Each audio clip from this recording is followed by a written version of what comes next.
Em Portugal vemos com todas as alterações que são impostas a nível da legislação laboral, que é esta a única proposta que existe em cima da mesa como resposta à crise, é a necessidade do empobrecimento que se faz exatamente através de um ataque a quem trabalha, porque este é de facto o único recurso aparentemente inesgotável, que é o trabalho das pessoas. É aquele recurso que pode ser sempre desvalorizado, pode sempre extrair mais das pessoas. É um ataque constante e crescente e que leva-me ao aparecimento deste fenómeno, ao aparecimento desta realidade e desta subclasse que pela primeira vez conseguimos identificar como o precariado. Lutas específicas também são importantes para o PI, como é que o PI também investe não só nessa luta a longo plano e a longo prazo contra a precariedade e pela criação de uma identidade de precário, mas também nestas mais especificidades, porque eu também trabalho com os trabalhadores desempregados. Porque isso é uma característica do precariado, não é? Que é um tipo de trabalho tão espalhado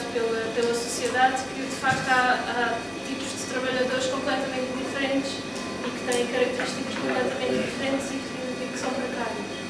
Um trabalhador precário, antes de ser professor, antes de ser engenheiro, antes de ser maquinista ou antes de ser carpinteiro, se não tiver estabilidade profissional, antes disso tudo, ele é sobretudo precário.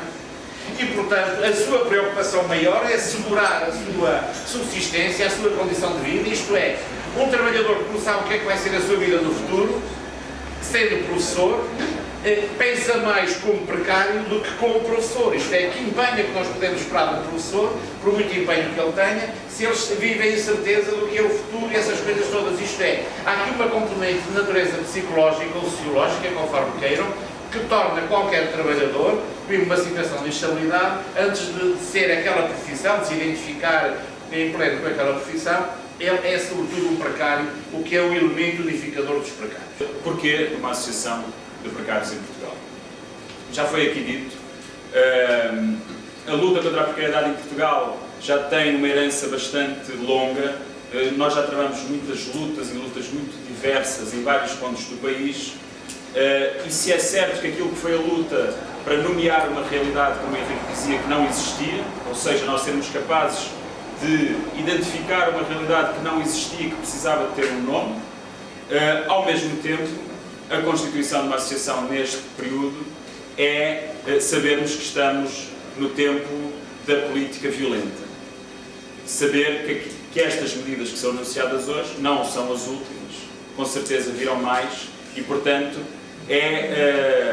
nós termos a percepção que perante a violência que nos é imposta e que nos tem sido imposta, sobretudo nos últimos 2 anos, com o agravamento particular das questões salariais e do trabalho, só se pode responder com mais organização. E essa organização também em si tem que responder a várias questões.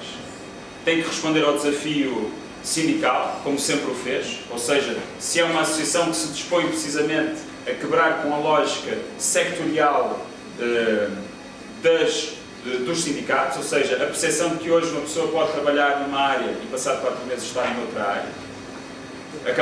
e responder até aquela dúvida que tantos precários colocam, que é: eu não sei a que sindicato me dirigir, não sei sequer se me posso sindicalizar, mas ao mesmo tempo manter aquele que é o diálogo que, diga-se de passagem, tem crescido e tem melhorado nos últimos anos. Os movimentos precários hoje falam melhor com o movimento sindical do que falavam há 5 anos, quando foi criado, e é assim que tem que ser, e acho que é assim que é normal que estas coisas se façam. E tem que responder, e é por isso que esta associação também se apresentou dessa maneira, responder a todos aqueles que estão numa situação de exploração ou que sofrem com a questão ligada ao trabalho, nomeadamente os desempregados. Os desempregados caminham rapidamente para ser uma das maiores fatias da população portuguesa, mesmo em comparação com a população empregada, e nós sabemos, e temos dado essa batalha, de dizer que a precariedade é sempre a antecâmara do desemprego. E um precário necessariamente já foi um desempregado e tem uma grande probabilidade de voltar a ser um desempregado. E desta necessidade foi lançada a associação, e a associação também responde, diga-se de passagem, a uma terceira questão, que é a nossa própria organização e a necessidade que estes movimentos foram tendo de ter uma base mais firme. Uma associação que tem os seus órgãos eleitos, que tem os seus estatutos, que tem as suas obrigações, é uma organização mais capaz de responder àquilo que o João dizia, ou seja, a agenda pública, de tomar uma posição hoje sobre estas medidas de austeridade, como ao mesmo tempo amanhã ser capaz de fazer uma primeira assembleia aqui no Porto com os associados que aqui se inscrevam e que já se inscreveram pela internet. E uma associação permite-nos isso, permite-nos sermos mais coerentes e mais fortes na nossa ação.